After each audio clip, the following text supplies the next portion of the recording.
আসসালামু আলাইকুম গাইস, আনাগো ব্যাগের কি অবস্থা আছেন? আল্লাহর রহমতে আনার ব্যাগ ভালো আছেন নি? গায়ে হলুদ গেছে, ধুলে গেছে, বইনতাম বলে চলে গেছে, আইতে রাইতে গেছে, ঠান্ডার ভিতরে বাইরে থেকে এসে গ্রামে একটা ইয়ে আছে, বোয়ালে বড় আটকাটি গেল বেললে বড় কানে হানে দিয়ে এসে, নইলে হানি মাথা মাথা ডালে দিব। কিন্তু শেষের তেলে আনে দিছে, নইলে সব বয়ে লাগাই দিব যদি টিয়া ন দেয়। আন্না তারা যে সারা রাতে এনে বইয়ে থিয়ে বইটেছে গ্রামের নিয়ম। 20 টাকা দিছে মানে না, এরা 200 টাকা দিছে মানে না। টিয়া দিতে আরো বাড়ায়।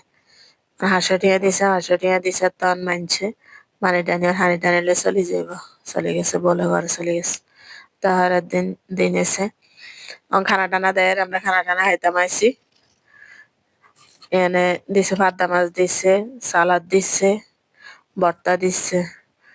আমি আবার পেঁয়াজ লেবু কাঁচামরিচ ছাড়া তো বিয়ে খাইতাম আর। আল্লাহ রাস্তিয়া দাবাত দিল, আয়না যাইবার সময় পেঁয়াজ লে চলে যায়, পেঁয়াজ গেছিলিলে তখন নিমছে বিয়ে বাই তার কিন খালি হোক বা না হোক, বক্তার ফেলেট গান মগর খালি হয়ে যা হলে কে কে বক্তা লাভার আসুন জানেন। আমি আবার বক্তা খাই বেশি, আমি একলা মানুষ তো, বক্তা বাড়িতে বানাইলে এমন খানা জানা এটালা বিয়ে বিদ গেলে বেশি করে খাই। আনা অনেক টান যদি কোনো গায়ের কাছে দিব এগুলো কইব বক্তা ফেলেটা আগে গুঞ্জে এলো না, ভাবি দেখলে এগুলো লইয়ে লাইব, ভাবিলে বক্তা হান জানে এইগুলো লোক হইলে এগুলো কে পারে।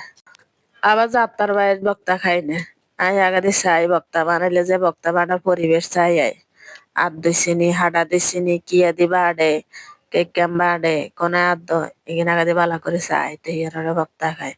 যদি মন মতো হয় হুরে প্লেট সলু গেলে এই কথা লাইগুন একে করে। আর যদি মনোভূত না হয় তাইলে ধরিও না থুই তো খানা খাই, খানা টানা খাই শেষ করে ঘরে বাড়ির দিকে আইয়ের।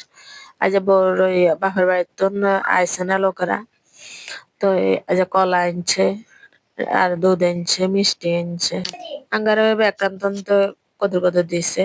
আমরা কিনলে বাড়ির দিকে চলে আইছি। আবার বাড়িলে খানা টানাও দিয়ে দিছে আঙ্গারে। তানার ভালো থাকেন, আল্লাহ হাফেজ।